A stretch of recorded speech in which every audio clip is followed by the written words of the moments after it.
101 है अभी भी। कोई दवाई दूं या डॉक्टर के पास चलें?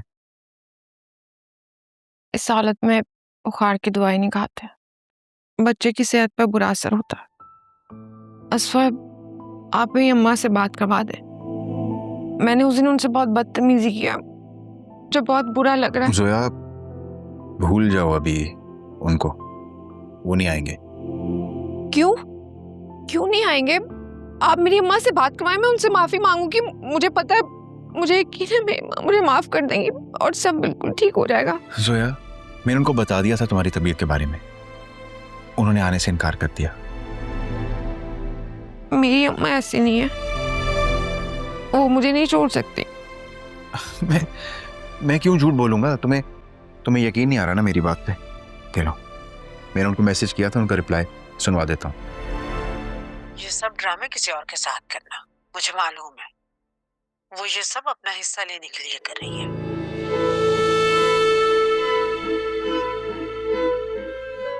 जोया, अरे जोया, प्लीज मत रो। जोया प्लीज मत रो, बच्चे पे बुरा असर पड़ेगा। प्लीज पानी पी ले। आंसू, मेरी अम्मा मुझे ऐसा समझती है, मैं कोई लालची इंसान हूँ, मैं कोई बुरी इंसान हूँ। नहीं, तुम बिल्कुल बुरी नहीं हो, तुम तो बहुत अच्छी हो जोया। बुरे तो वो लोग हैं। और देखना, तुम्हारा हक तुम्हें मिलकर रहेगा, चाहे कुछ भी हो जाए। मुझे कुछ नहीं चाहिए, मुझे बस मेरी अम्मा चाहिए।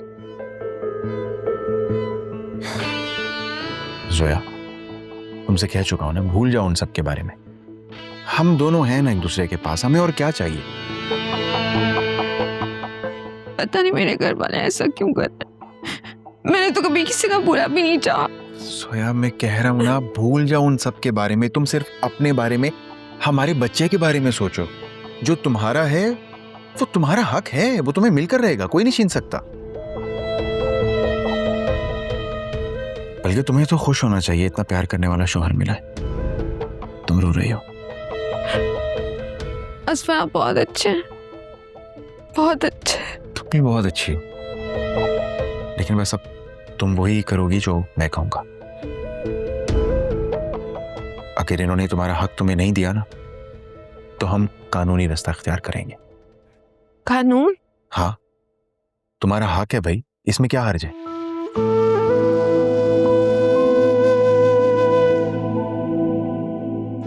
लेकिन वो मेरे वालिदैन हैं। अरे छोड़ो वालिदैन के बारे में, अपने और अपने बच्चे के बारे में सोचो। अभी बताया है। हाँ, चलो रेस्ट करो, लेटो, लेट जाओ।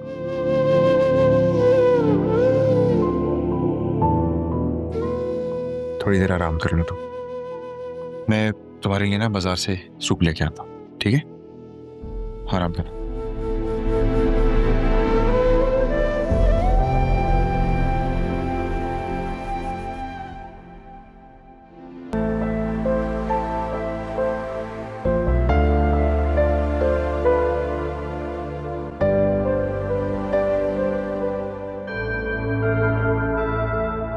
सुनो, तुम ऐसा करो, ऑटो लो और घर जाओ। मैं तुमसे कल मिलती हूँ। लेकिन तुमने तो कहा था कि तुम मुझे घर ड्रॉप करोगी, तो ऑटो? मेरी जान, आप रिक्शा ही लेके रोज आती हो ना, आज चली जाओगी तो कौन सी आफत आ जाएगी। Go home.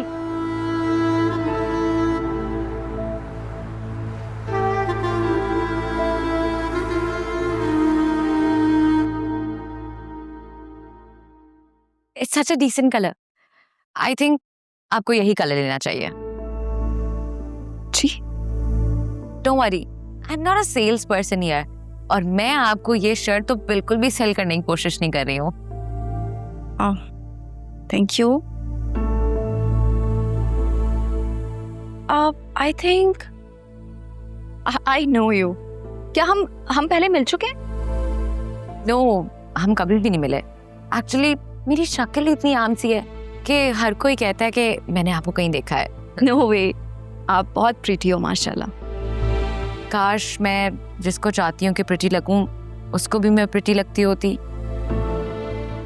आप व्हाट कैन आई से, this is your personal matter, but I wish you good luck.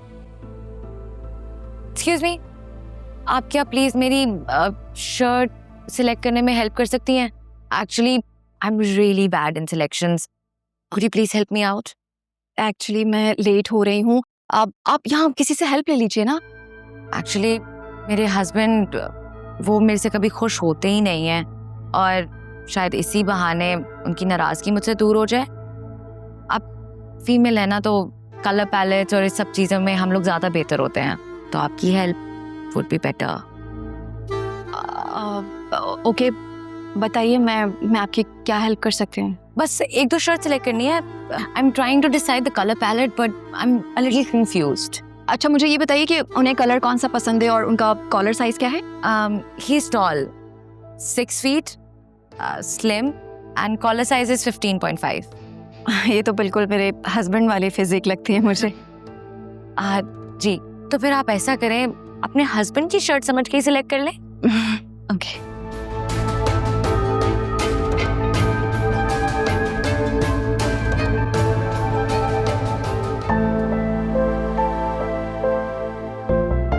Thank you so much Alia, तुमने मेरी इतनी हेल्प की।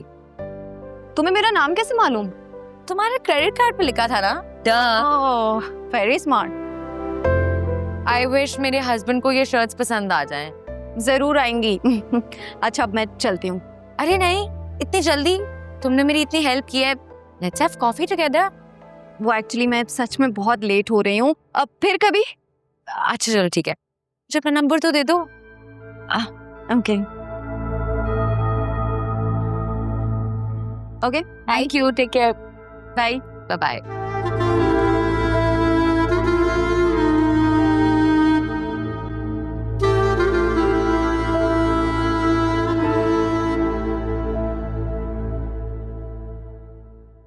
कैसी तबीयत है?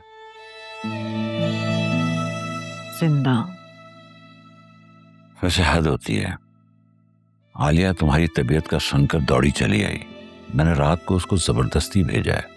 फिजा नर्स बनकर तुम्हारे बिस्तर के साथ लगी रही, लेकिन तुम्हारी सुई उसी बेटी पे अटकी हुई है जिससे तुमसे ज्यादा इस घर के हिस्से में इंटरेस्ट है। क्या करूं मैं? शायद ये माँ की फितरत में होता है। जो औलाद सबसे ज्यादा कमजोर होती है, माँ हर वक्त उसी की फिक्र में लगी रहती है। औलाद कितनी ही बड़ी क्यों ना हो जाए, हमें लगता है कि उसकी हिफाजत, उसका ख्याल सब हमारी जिम्मेदारी है। कम से कम जोया के मामले में तुम्हारा ये ख्याल बिल्कुल गलत है। वो अपने शौहर के साथ बहुत खुश है।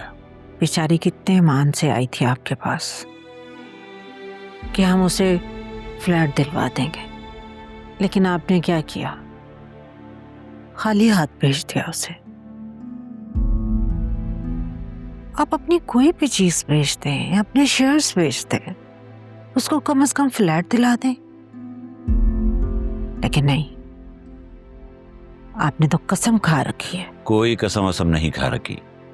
एक बात याद रखो, बात अहम नहीं होती, बात करने का अंदाज अहम होता है। इन शेयर्स और सर्टिफिकेट से इस घर का खर्चा चलता है, और फिर आखिर फिजा की शादी भी तो करनी है।